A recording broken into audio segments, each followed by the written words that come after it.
Is it time to start putting some respect on the Cavs' name? Yes. Yeah.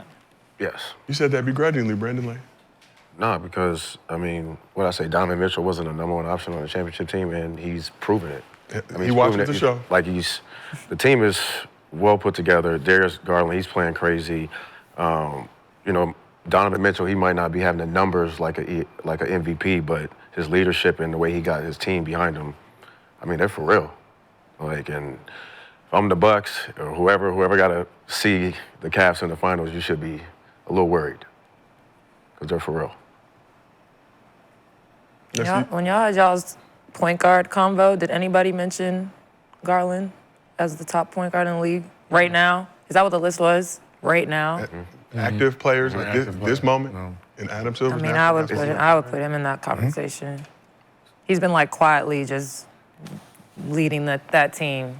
And yeah, I agree with Brandon. They all don't have like these crazy numbers like some of the other guys that get a lot of the attention, but they've been so consistent the entire season. 2 15-game winning streaks is like, I don't think people really understand how hard that is to do in the NBA. So they've just been really impressive. And also in the beginning, they tried to break them two up in the beginning. Yeah. Remember the season, they was trying to say it was issues between Garland and Donovan Mitchell. And actually, it wasn't. Even last season saying it was going to be one or the other. Yeah, they were trying to do if it was one or the other, but try to do it to us It was too. it was a little Boston. Huh? It was a little Boston trying to. They tried it.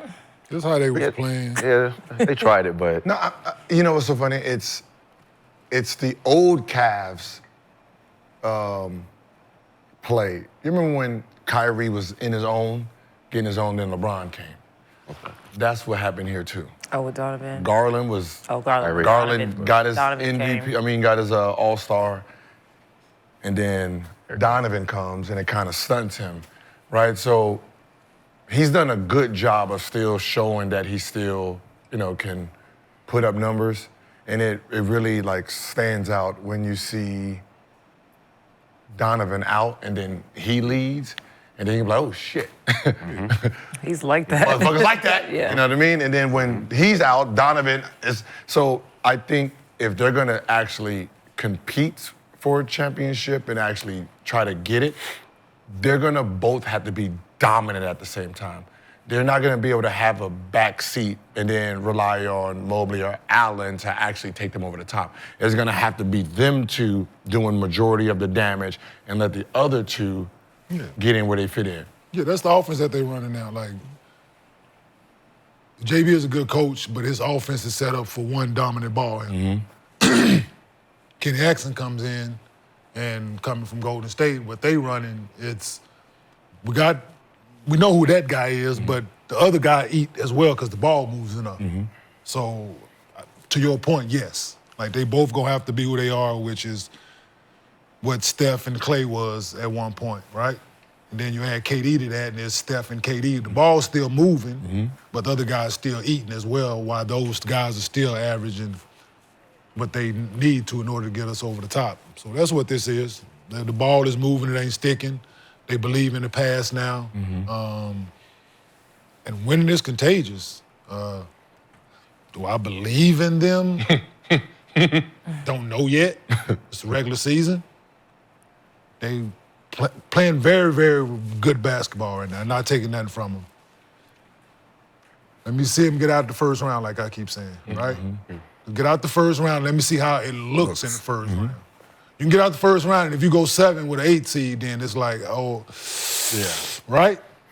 You go out there and you do what you're supposed to, how it looks right now, which is be dominant, and you sweep them, or you go 4-1, then we start talking, right? Because last year, the same team, like I said, granted a different coach, but you only won, you won your series last year, but You won 7 games. you won 7 games with a very, very, very, very, very young Orlando team. So, Shit, they can play them again. So right now, 7 through 10 in the East is Hawks at 7, Magic 8, Heat 9, Bulls. Yeah, so it could be another matchup, right? Another Magic, look like they Cavs. looked last year. I think the Cavs got Orlando that year doesn't under look them. like they looked last year. Last year. Paulo been out. I think Yeah. from last year. I think they've learned a Paulo lot been from out. last year. No, they've learned a lot. They've gotten. Because Yeah, a lot better. Paolo has the ball. They gotten better, but if you're Orlando He's out and in. and if you're the coach of Orlando, you don't fear. You want to play. I want to play them. It's the idea of they never won on his home floor. in the playoffs. All we got to do is just steal a game there. Yeah. So as hype as they are, Orlando's just as hype. And when you're going in the playoffs, man, it's really just about believing. And Orlando been injured most of the year. Better than their record. So they missed their best 2 players for most of the year. Yeah, right. Paolo was out significant time. And Franz Wagner was out, and then if I want to play them. Yeah, if I'm Orlando, I want to play Cleveland. Like when a player, you remember Golden State against Dallas, right? The reason Golden State won is they already knew they can beat them. Dallas already was thinking, oh shit, we got to play them. 1 versus 8. You know what I mean? It's matchups. You know that once someone has a little energy, them little 5, 6, 7 shots in a row don't faze them. Like, don't even worry about none of that. You know, we got this. Like in the playoffs, you got somebody who really believe he can beat you. Yeah. He gonna fight you all the way to the end. Yeah. Right? Versus a team that we've been spanking them all year. They come into the shit like, 4 games, man. We up out of here, right? It's Absolutely. Like you can see that. You can see that in the playoff series, man, on how the body language. You know if a team is gonna just stay fighting or versus like, let's hurry up and get like a quick little 10-0 on them and then they done. Game over.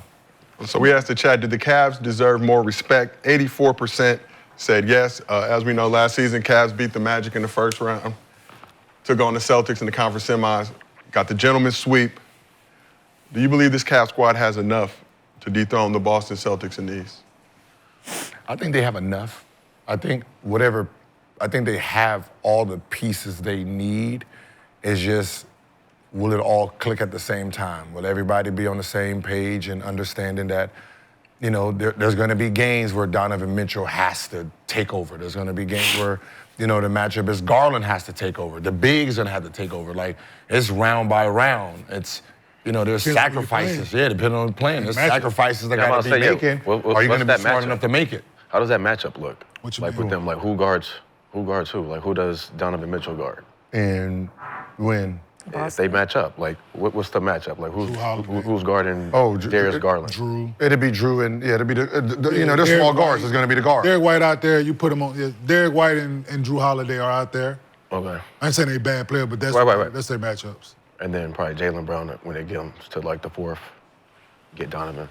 It's that Cavs are going to have to play chess. Then you have an advantage, right? Yeah. Then Jaylen Brown has to guard Evan Mobley. Jason Tatum can't guard him. That's the only problem with the Cavs team is there's no defender neutralizer that's going to neutralize Tatum and Brown on their side or going to actually make them work.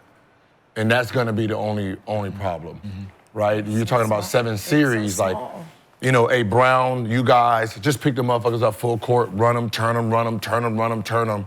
And then game 6, 7, these guys are so beat up that, That's what they gonna do. They got pieces. They got to break. Yeah, they got. Yeah.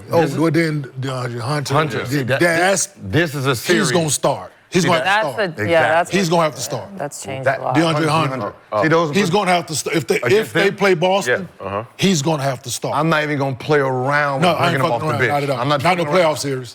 I need someone who's gonna challenge them offensively. Yes, they got to guard him. Okay. Versus like just sitting there like. Who are you taking? Allen is coming out? No, whoever's the 3 is. Whoever that 3 is.